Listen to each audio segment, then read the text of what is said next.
everybody doing?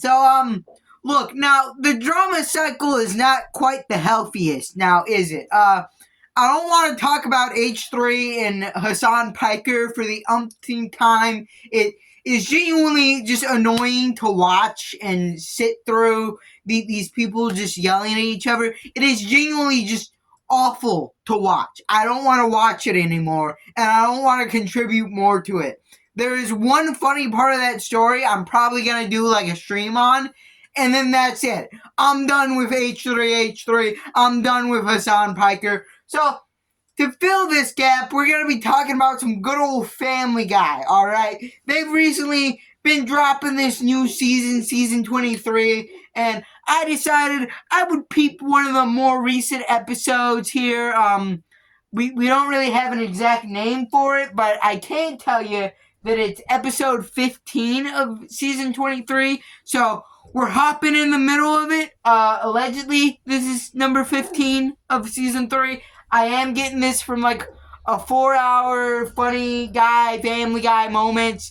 I am getting it from one of those channels, so possibly not the most reliable source, but hey, we're gonna still kick it with this one. So the episode, just giving it a quick overview, is basically your standard Family Guy affair. It's very funny jokes with a very weak plot. It is a very undercooked, I'd say, plot. It all starts with this Farm S3X plot going on.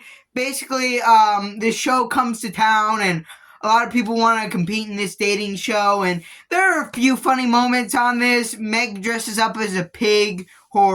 Her principal dresses up as a bull and like suffocates in the costume, and he's constantly begging to be let off the show because it's making him feel claustrophobic. At one point in the episode, he runs off the show and gets brought back by a van boat, which I thought was severely funny. It probably is like top 3 jokes of the episode. But anyways, this happens. Meg meets a chicken guy, which we will later find out is an actual chicken. He put on a chicken suit, and then he was a chicken beneath that.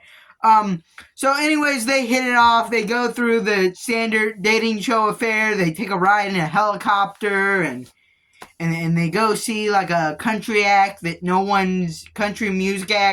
one's heard of. That was decently funny, maybe.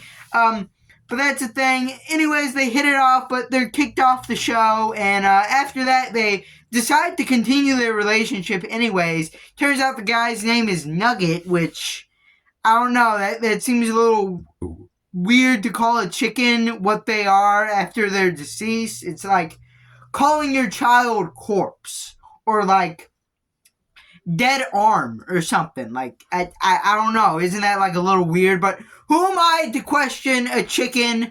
Alright, I'm a human here. Anyways, they hit it off for the rest of the episode. They're dating.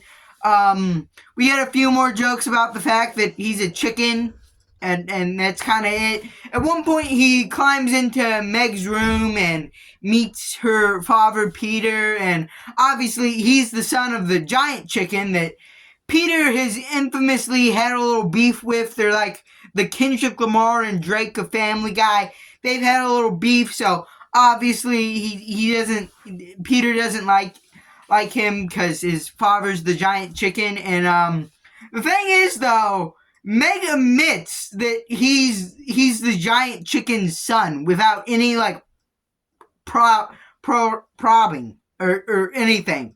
You didn't have to tell him that just off the bat. You didn't have to tell him the one downside of the boy you're dating immediately, just off the bat without any probing.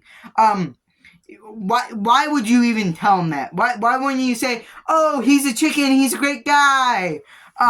Anyways, after that, Peter gives Meg an ultimatum. It's either date him or live in this house, or date. If you continue dating him, I'm kicking you out of the house, which she then leaves and goes to stay with him. So, yeah, that's basically it. Then after this, Peter starts to miss her, which I'm going to say this up front. I don't like this plot. They've done this like 3 times, and I can never get behind this, because all of Meg's life, she's been bullied by these people. But as soon as she's like living a life of like decency where she's being treated like a person, she's like, oh no, I want to go back to Peter and Lois and my abusive family. I'm like, I'm not trying to be like the new Mr. Enter here and take these cartoon characters' personal lives very like seriously, but it's just like kind of unfortunate to see. I just kind of end up feeling bad for her. Like she can't win. The world doesn't want her to win.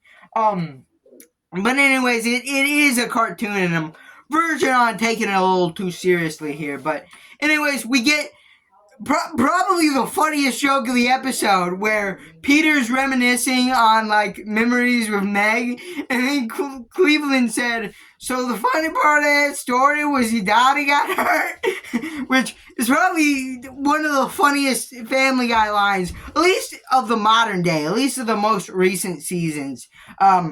Probably one of the funniest quotes. And yeah, after this, they go to the bowling alley. They both meet each other here. Stewie gets a quick little gag in.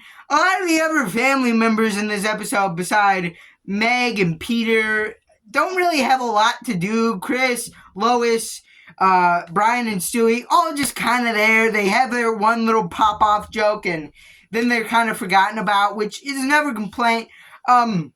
But yeah, they meet up here. The giant chicken family not even really bullies Peter. They're just like a little sarcastic and mean to him, which we're going to get into it later, but causes Meg to like want to go back to them, which I feel like that's a bit of an overstep. Like, why does Meg, after like a little bit of Peter having people mean to him, why does that instantly make her feel bad for him? Someone that's been bullying her entire life. But again, we have one of the funnier jokes in this episode where Peter tries to insert $1 into one of those change machines, and he tries to unfold it. And when the machine actually takes it, it grows legs and walks off, which is a really random joke, but I still find it funny just because the leg thing comes out of nowhere.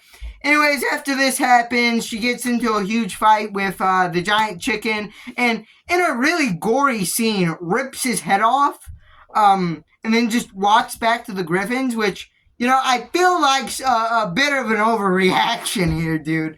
But anyways, yeah, like I said, hilarious jokes, hilarious high points, but the plot weak. Ultimately, it depends on what you want from Family Guy. If you want, like, a super detailed story with characters you root for, this episode isn't for you. If you just want to laugh a few times, this episode is for you. Now, I'm going to awkwardly tack this second bit onto the video, but do any of you guys remember Hank Trill? I made a video on Hank Trill, basically talking about how Hank Hill is now a rapper. Someone made him into a rapper and called it Hank Trill. That was basically the whole conception of the video, and how they were so consistently involved in this bit. They liked this bit so much, and they were so committed to it. Well, only like a day or two after that video was posted, he made a new album. he made a new 21 song long album. This now brings his total of albums up to, get ready for it, 30. He has made 30 albums in the last 4 years. Even the hardest on-the-grind rappers, even Youngboy, couldn't match up to that. 30 albums in 4 years. That is insane. He is so committed to this bit. And it's not even like he's doing it for the money. The most played song on this new album only has like 200 plays. He's making literal pennies off of this. It is insane how committed he is. But anyways, if you like this video, leave a like, subscribe, comment down below, and bye.